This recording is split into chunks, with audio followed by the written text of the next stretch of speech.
Hello, and welcome to District Reports.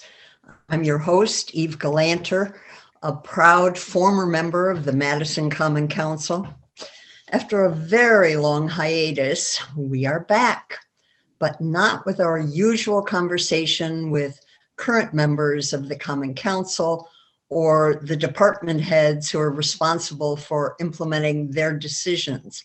Instead, today, we are bringing you information that we hope will help you make informed decisions regarding the 4 referendum questions that will appear on the April 6th spring 2021 election ballot. Yes, 4 referendum questions, answers to which may determine the size and makeup of future Madison Common Councils. I'm joined today by Assistant City Attorney John Strange. John, welcome. Thank you, Eve. John Good to be has here. served as staff to the 11-member task force on the structure of city government that has spent nearly 2 years examining the structure of our municipal government. One result of their work is the decision to pose directly to you, the voters, some of the key questions that emerged. Together, John and I will introduce you to the questions that will appear on the ballot, offer answers to what we hope are some of the questions you may have, and direct you to other resources that will offer additional information to guide you before you fill out your ballot. John, thank you for being here and for all your work in support of the task force. For our viewers, let's create a foundation for the significant time and effort that went into this initiative. First, why did the city create the task force? Sure. Well, thanks, Eve, and thanks for having me. The city created the Task Force on Structure of City Government in late 2017, and it did so for a number of different reasons. First of all, there hadn't been a city committee of any kind that had looked really at the structure of Madison's government in decades. And in the meantime, the population and diversity of Madison changed quite a bit. It got bigger and it got more diverse. And so the city wanted to take a look at what kinds of things, what is the current structure of city government, and what kinds of changes could take place that might make Madison's government work better for all of its residents. There were a couple other factors that factored into their decision. One is that there was the upcoming census in 2020, where all of the districts have to be redistricted. The other was the town of Madison into the city of Madison. And so there were a couple of things that just made the city realize it was time to take a look at our government and see how it's structured and see what kinds of things might, if there are any options for changing it that might make it work better. Well, the questions that are being posed that come from all of that work ask about pay for common council members, the size of the council, the length of terms to be served, and whether there should be term limits. John, why has the task force decided to ask the voters these particular questions? Sure. Well, coming out of the resolution that created the task force, one of the ways the task force sort of organized its work was around this basic question of how do we want to be governed. And some of the questions that are being asked in this referendum are some of the basic key questions of the structure of government. How big is the Common Council? Do the alders work full-time or part-time? And some of these other questions. The 2 of the questions that are being asked are actually questions that the voters would have to approve in a binding referendum if the city wanted to make these changes. So this is just really part of the city's effort to examine this issue of structure of government. And in this advisory referendum, go to the voters and ask for their opinion and feedback on those questions.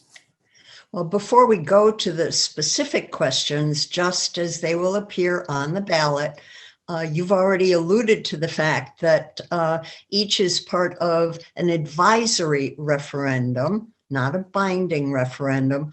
What's the distinction, and will the results make any immediate changes? Yeah, well, in the distinction really is in the last part of your question there. With an advisory referendum, when a question is posed on an advisory referendum, it's really gathering information from the voters that the city or the local government body can use to then decide how to move forward on that particular topic. Nothing about the answers to an advisory referendum make any immediate change. There would be further actions that would need to be taken in order to make these changes. They would be simply using this information to sort of evaluate the possibility of doing that. In a binding referendum, whatever the voters say in terms of the results, make the change. That's the change that they would be looking for. So that's the key distinction between those two things. Okay, well, let's begin by looking at the very first question. Question number 1. Madison currently has a part-time common council with members who are paid approximately $13,700 per year. Beginning with the 2023 spring election, should the city of Madison transition to a full-time common council with each common council member earning between 50% to 80% of the adjusted median income for Dane County for a single parent with 2 children, approximately $45,000 to $71,000 per year, and the options are yes and no. Now, John, I've been a member of the Common Council. I served for about 8 years, and I know there was never an actual job description. It's understood to be a commitment to public service, both helping to create a wide range of policies that responsibly guide the city and ensuring that residents can access all the services that arise as a result. It didn't ever say, and you got to be available to answer the phone day and night, but that comes as a part of the job. Is there an actual difference between the roles of a part-time versus a full-time alder? No, there really isn't a difference in the roles. They won't take on, for example, more responsibilities. But what the alders would have as full-time alders would be the time and the resources, more time and more resources to deal with those challenges and responsibilities that they do have as an alder. But the role of the alder, which, as you know, Eve, is largely defined by the alder and by the constituents, it would remain the same. Okay, well, let's share a few of the possible pros and cons that the task force discussed when considering this particular question. And for those who access the full report, please see pages 20 to 22 for a more detailed description. And John is going to provide those pros and cons for this question. Sure, thanks, Eve. And with all of these questions, and in the report, the voters would see that the task force discussed these questions at length and identified pros and cons to all of the different questions that they asked, not just these that are appearing on the referendum, but all of them. So with respect to the full-time, part-time issue, some of the pros that the task force noted as possible, pros, was that a transition to a full-time council could ensure that all residents have full-time representation, could ensure that all alders have enough time to carry out their duties, which, as you know, require a large amount of time, potentially better position and resource to effectively pursue policy initiatives relating to resident participation and engagement in the city, such as potentially through reorganizing and reforming the city's committee system.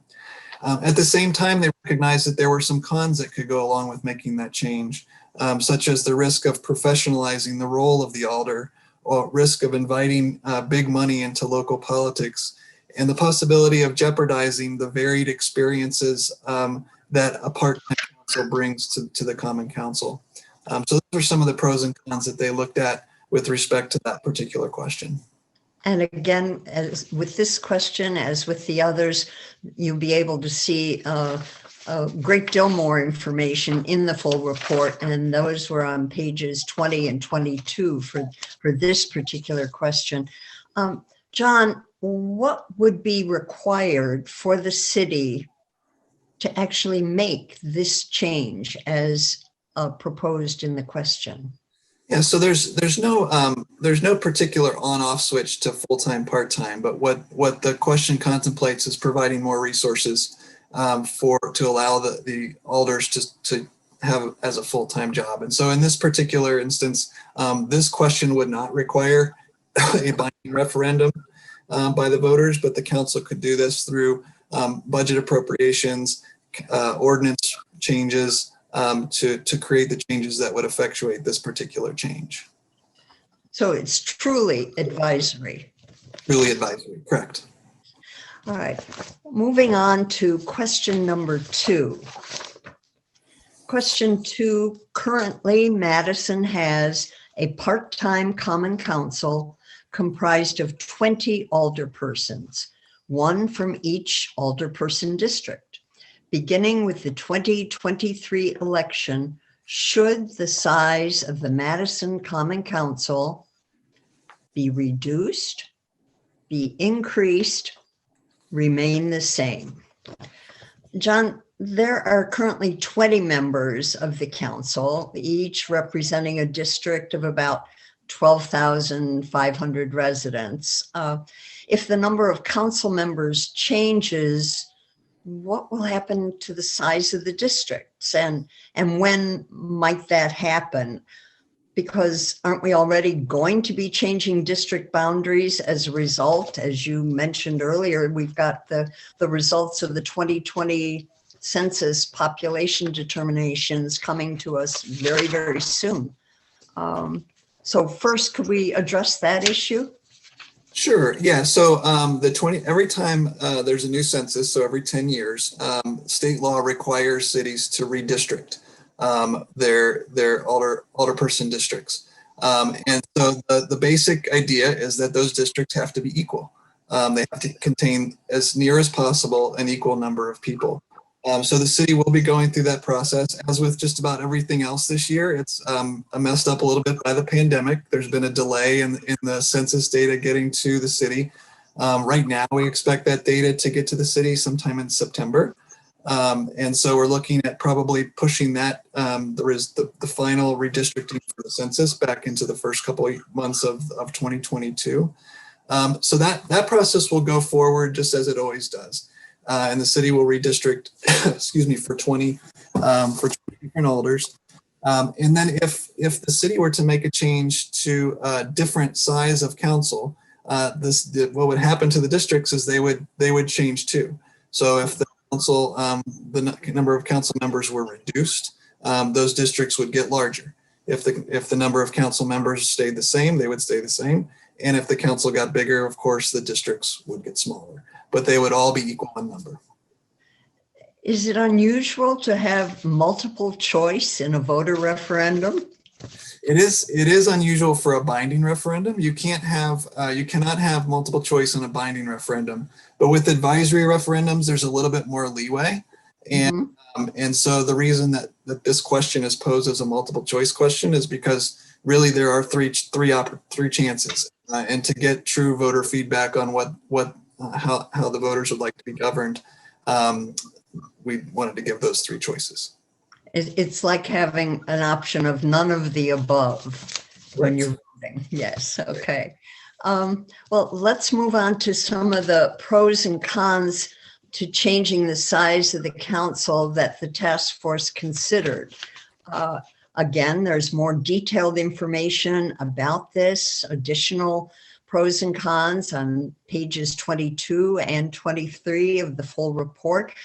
John, would you go over some of those pros and cons for us? Sure. When the task force looked at this, they looked at it within the context of potentially reducing the size of the council. And so, excuse me, they did so that possibly transitioning to a smaller full-time council would possibly allow that to be more financially viable for that to happen. With a smaller council making full-time and higher pay, it would make it potentially more financially viable. They also pointed out that larger districts, so we just talked about the districts would get larger, could change the level of influence that a small number of residents or associations could have on a single alder. And therefore the alder would have be in potentially a better position to consider the best interests of the entire city, not necessarily just a small area of their individual districts. Some of the cons that the task force noted was that it could potentially really lead to less effective representation, because with larger districts, the alders would be less able to reach out and touch every single constituent in their district. It could potentially professionalize the position of alder, resulting in bigger campaigns, and it could risk inviting big money into politics. So those are some of the pros and cons they looked at with that question. Okay. Now, as with our other question, what would actually be required for the city to make this change? Yeah, so this is one of the questions where the city would actually have to go back to the voters with a binding referendum at a spring election. So maybe the spring of 2022 or a future election, because current city ordinance, which provides for 20 alders, was approved by the voters at a referendum. So there's a state law that says anytime you have an ordinance that was approved by the voters, the only way to change that ordinance is to have it approved by the voters. So the city would actually have to go back with a binding referendum. Okay. So this question is a two-step referendum. It's both advisory, and then if they wish to move forward, it would have to be part of a binding referendum on another year's spring ballot. That's correct. The voters would see this question again, potential with more specificity with respect to the actual number that the city would be changing to. Okay.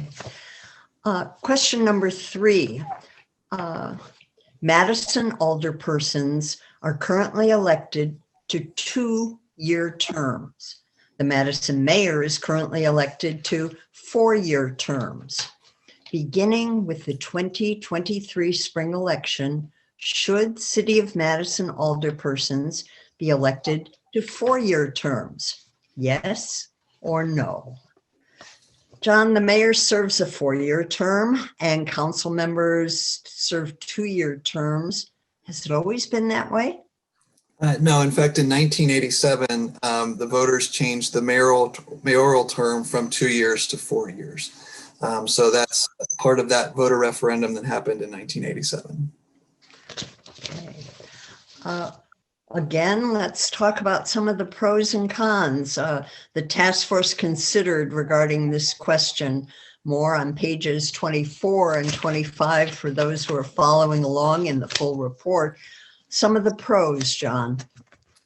Sure. So some of the pros to increasing terms to 4 years would mean the potentially reduce overall campaign and election costs for both the candidates in the city, because naturally there would be less frequent elections. It would also allow the new alders time to learn about their role and pursue policy objectives before having to turn right around and run for re-election again. And due to reduced turnover, longer terms could allow residents to become more familiar with their alder over a period of years or terms. Some of the cons that the task force noted was, again, the potential of professionalizing campaigns. It might also potentially discourage candidates who may not want to make a 4-year commitment. They might be okay with 2 years, but making a 4-year commitment might be too much. And it might create the possibility that if someone resigns, they would be replaced through appointment rather than through election by the constituents. And so that person could be an appointee for a longer period of time than if during a 2-year term. Okay. Now, with this question as well, what would be required for the city to make this change if that's what the voters suggested? In order to change the length of alder terms from 2 years to 4 years, just like with respect to changing the number of council members, the city would have to do that through a binding referendum. So changing from 2 to 4 years would require a binding referendum approved by the voters. And finally, the last question on the ballot deals with council member term limits. Question number 4. Madison alderpersons are currently not subject to term limits. Beginning with the 2023 spring election, if the city transitions to a full-time common council, should the city of Madison alderpersons be subject to term limits of 12 consecutive years? Yes or no? Well, John, in the current system of a part-time alderperson structure, there are no term limits.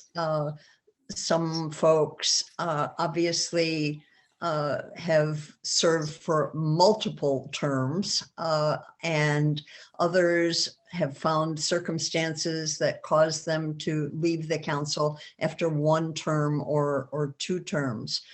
This question asks, though, whether there should be term limits only if the city transitions to a full-time council. Also, it proposes limits of 12 consecutive years. Doesn't say anything about the number of terms. Why is this question being asked, and why in this particular way? Yeah, so one of the things that was identified is if the city were to move to a full-time council, one of the cons potentially could be to professionalize the position, make career politicians. So one of the potential solutions to that would be to have term limits.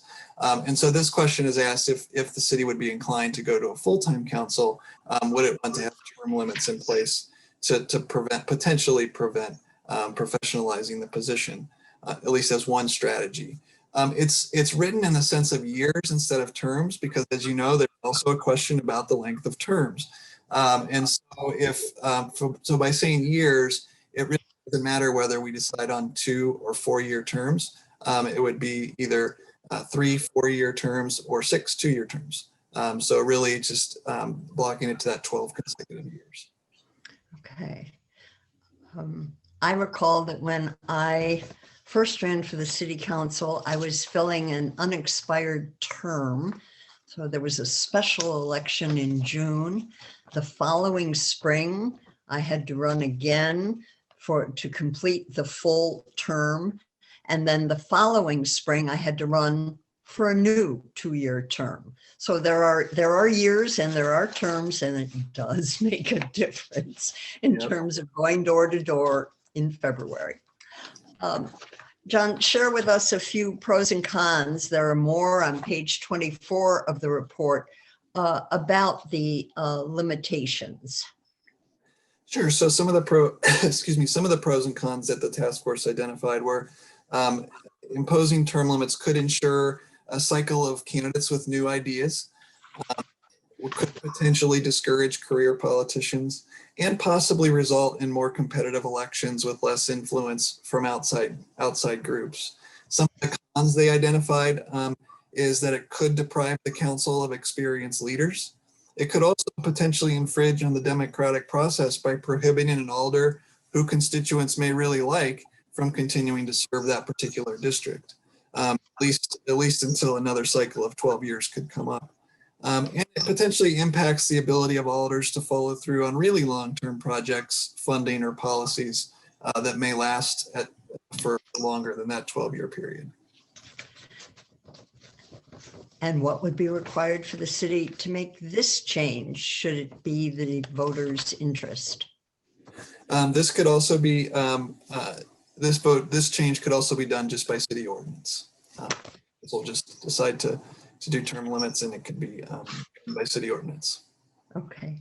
Now, once the election is over and the Common Council has the results of this advisory referendum, what will it do with them? I do want to remind our viewers that, ironically, some of the council members who decided to bring these questions to the voters will not actually be among those making the final decisions, because a new Common Council will be sworn in on April 20th, and it will be up to those individuals to make these decisions. So to our viewers, you may want to ask those running for election and re-election their views on those questions.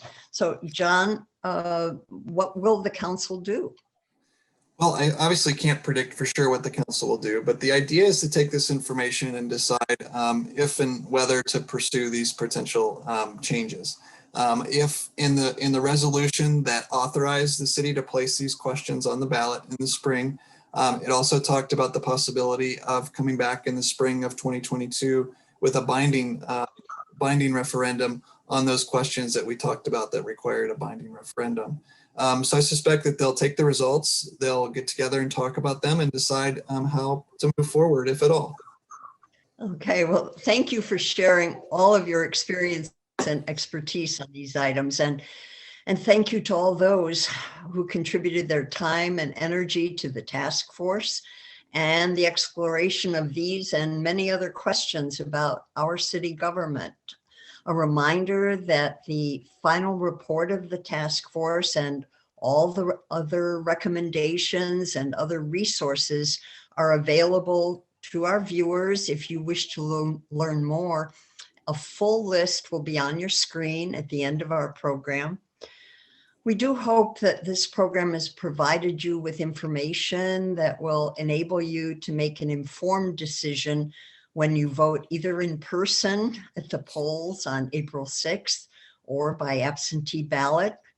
The important thing is to make your views heard by voting. Thank you so much for joining us. Stay safe and stay tuned to your Madison City channel for all the latest on your city government.